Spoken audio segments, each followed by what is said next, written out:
आपकी ट्रस्ट में असहाय वृद्ध गरीबों एवं भजनानंदी संतों की उपचार श्री सेवा पूर्ण सीताराम शुभ जी होती है। महाराज की जय। आज के प्रसंग में श्री ध्रुव जी महाराज का चरित्र है। बोलिए श्री ध्रुव जी महाराज की जय। शंभु मन और सतरूपा जिनते भई नर सृष्टि अनूपा। तो शंभुवन महाराज के दो पुत्र थे। एक का नाम था प्रीवत, दूसरा का नाम था उत्तानपाद। उत्तानपाद की दो स्त्रियां थीं। एक का नाम था सुरुचि और दूसरी का नाम था सुनीति। सुरुचि और सुनीति जो सुंदर नीति में चलने वाली, जो धर्म से चलने वाली, उसे सुनीति कहते हैं। और जो अपनी इच्छा, सुरुचि अपनी इच्छा से जो चलने वाली, उसे सुरुचि कहते हैं। तो सुरुचि का पुत्र था उत्तम और सुनीति के पुत्र थे ध्रुव। राजा उत्तानपाद जो है सुरुचि के वशीभूत विशेष रहते थे। उन्हीं के साथ में हमेशा सिंहासन पर विराजमान होते थे। यद्यपि सुनीति भी उनकी पत्नी थी, लेकिन सुरुचि उन्हें नहीं चाहती थी। इस कारण से महाराज उत्तानपाद उनसे प्रेम नहीं करते थे। तो एक बार की बात क्या हुई कि महाराज उत्तानपाद अपनी सुरुचि के साथ सिंहासन पर विराजमान थे। सभी सभासद विराजे हुए थे। चर्चा चल रही थी। महाराज की गोद में उत्तानपाद के जो पुत्र हैं उत्तम, उनकी गोद में खेल रहे थे और उनकी जो पत्नी सुरुचि है बड़ी प्रसन्नतापूर्वक विराजी थी।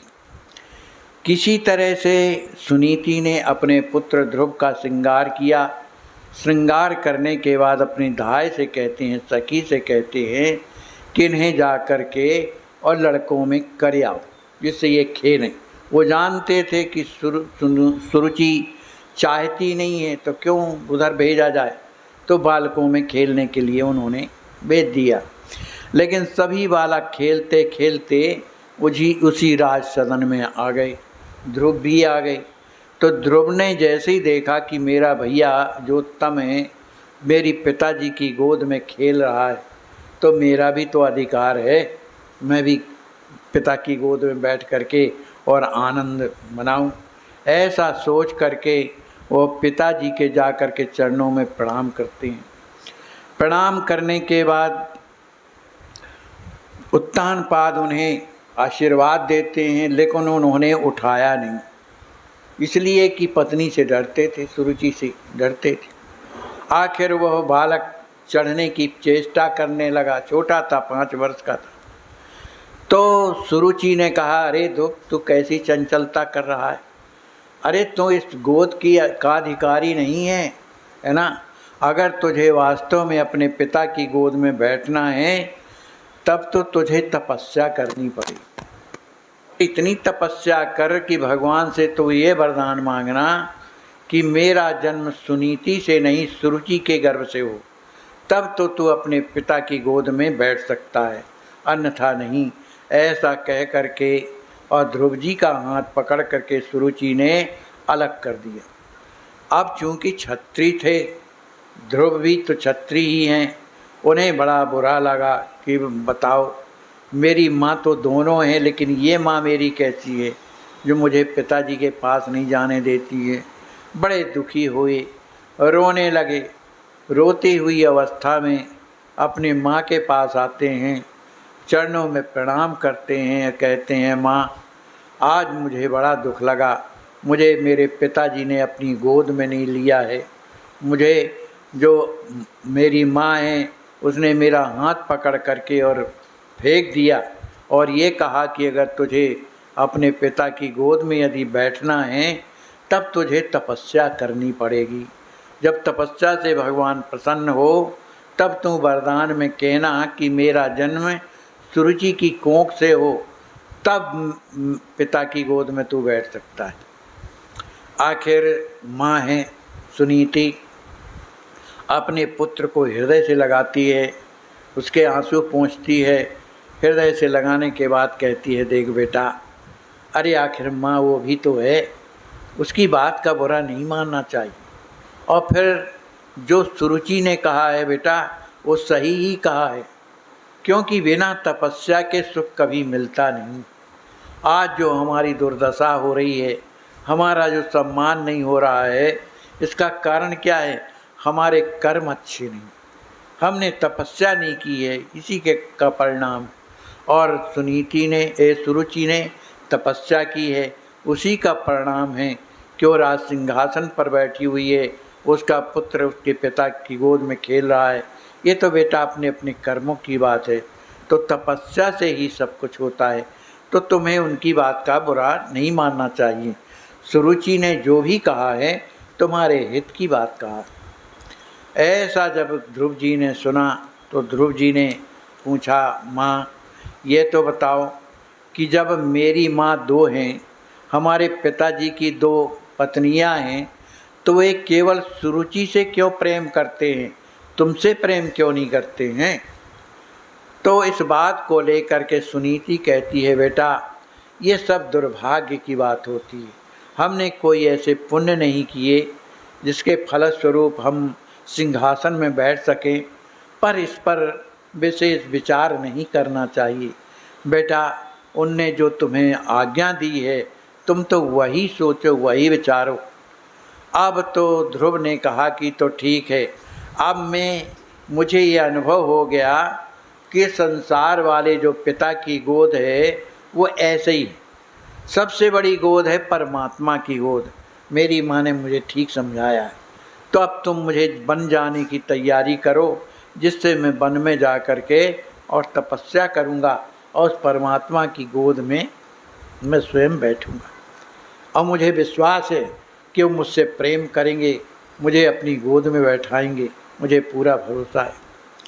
आखिर सुनीति ने कहा, बेटा अभी तो बहुत छोटा है ना, कैसे जाएगा, कहाँ रहेगा, इसलिए कुछ बड़े हो जाओ तब तपस्या के लिए जाना। लेकिन ध्रुव जी के पूर्व जन्म के संस्कार कोई एक जन्म का थोड़ी है, पिछले जन्मों के ज्ञानी थे, भगवान के भक्त थे। उन्होंने कहा, माँ कोई ठिकाना है कि कल का दिन प्राप्त होता है कि नहीं, इसलिए भगवान के कार्य में देरी नहीं करना चाहिए। आप तो मुझे आशीर्वाद दो और मैं यहाँ से भगवान का भजन करने, तपस्या करने के लिए जाऊँगा।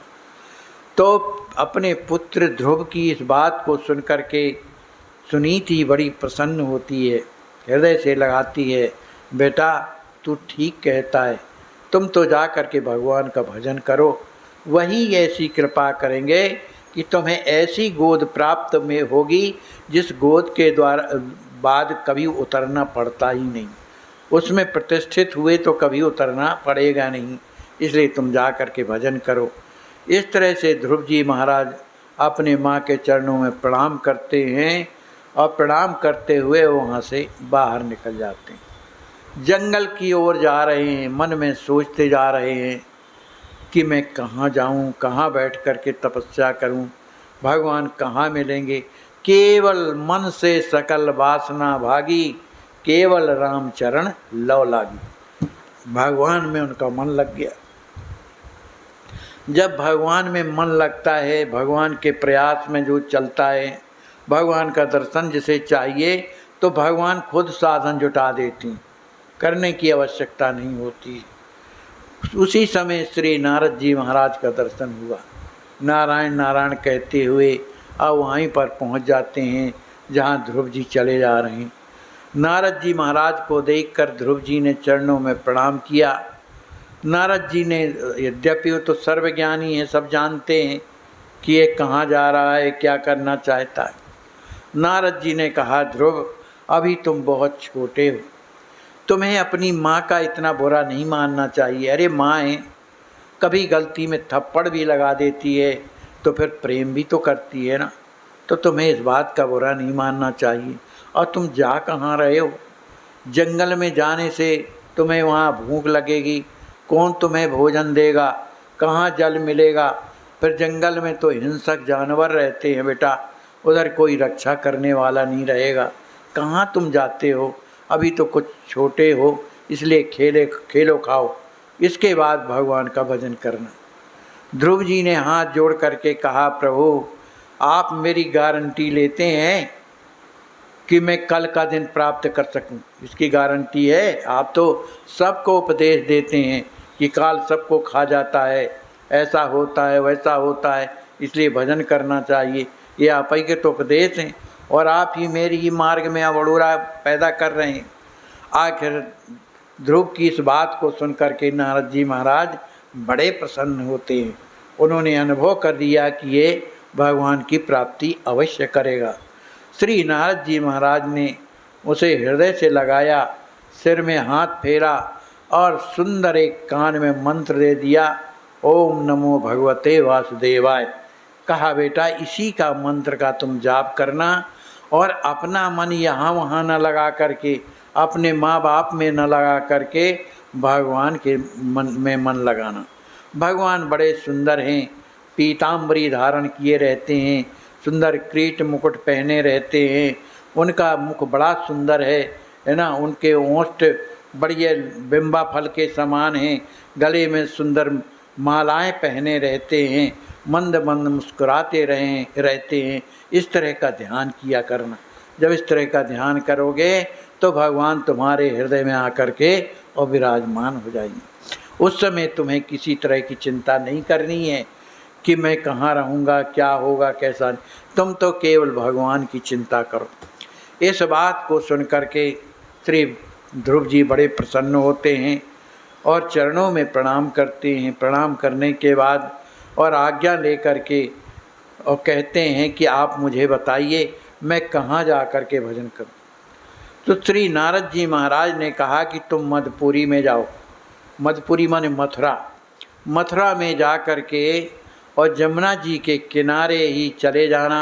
वहाँ एक सुंदर उपवन है, उस उपवन में एक वृक्ष के नीचे और बैठ करके और भगवान का ध्यान करना और ध्यान करते हुए और जो मैंने मंत्र तुम्हें प्रदान किया है उस मंत्र का जाप करना। अगर बेटा इस तरह से निष्ठा से तुम जाप करोगे तो मुझे भरोसा है कि भगवान तुम्हें जरूर दर्शन देंगे और तुम्हारे मन की जो अभिलाषा है वो अवश्य पूर्ण होगी। ऐसा आशीर्वाद दिया। संतों का आशीर्वाद भलीभूत तो होता है। इधर ध्रुव जी महाराज पहुँचते हैं मथुरा। मथुरा में जमुना जी के किनारे जहाँ माने नारद जी ने बताया वहाँ पहुँचते हैं। एक वृक्ष लगा हुआ था, वहीं पर बैठ जाते हैं और भगवान का चिंतन करते रहते हैं। इसी तरह की एक दूसरी कथा भी आती है कि जिस समय ध्रुव जी महाराज घर से निकलते हैं तो उन्हें सप्त ऋषियों का दर्शन होता है। सप्त ऋषियों ने पूछा, बेटा ध्रुव तुम कहाँ जा रहे हो? तो ध्रुव जी ने सबके चरणों में प्रणाम किया। कहा, महाराज मैं तो भगवान का दर्शन करने के लिए आया हूँ, अब आप ही बताइए कि मुझे कहाँ जाना है। उन्होंने उस बालक की सब स्थिति को समझ लिया कि एक इस जन्म की बात नहीं है, तो कई जन्मों से भगवान का भजन करता हुआ चला आ रहा है। अब निश्चित ही भगवान इसके ऊपर कृपा करेंगे और दर्शन देंगे। कहा, बेटा तो आखिर तुम कहाँ जाओगे? कहा, महाराज आप ही बताइए हम कहाँ जाएं और भजन कैसे करना चाहिए ये भी बताइए, तब ना मैं समझूंगा उस बात को। तो सप्त ऋषियों ने अलग अलग उन्हें उपदेश दिया। किसी ने ज्ञान का दिया, किसी ने भक्ति का दिया, किसी ने धर्म की दिया।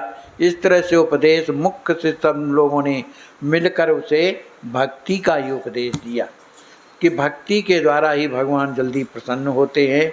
इसलिए बेटा तुम यहाँ से मथुरा जाओ और मथुरा में जाकर जहाँ श्री नारद जी महाराज ने तुम्हें उस वृक्ष के नीचे बैठने के लिए कहा है, तो वहाँ जा कर के उस वृक्ष के नीचे बैठ कर के भगवान का चिंतन करना।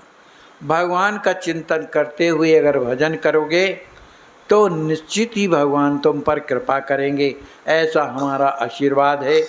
और तुम्हारे जो मन की जो भावना है, जो कल्पना है, उसे भगवान अवश्य पूर्ण करेंगे। इस तरह से आशीर्वाद देते हैं।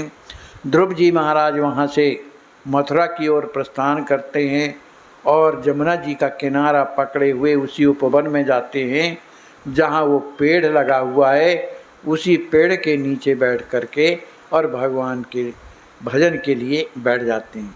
इसके आगे की कथा क्या है ये आप लोग कल श्रवण करेंगे। बोलिए श्री सीताराम जी महाराज की जय।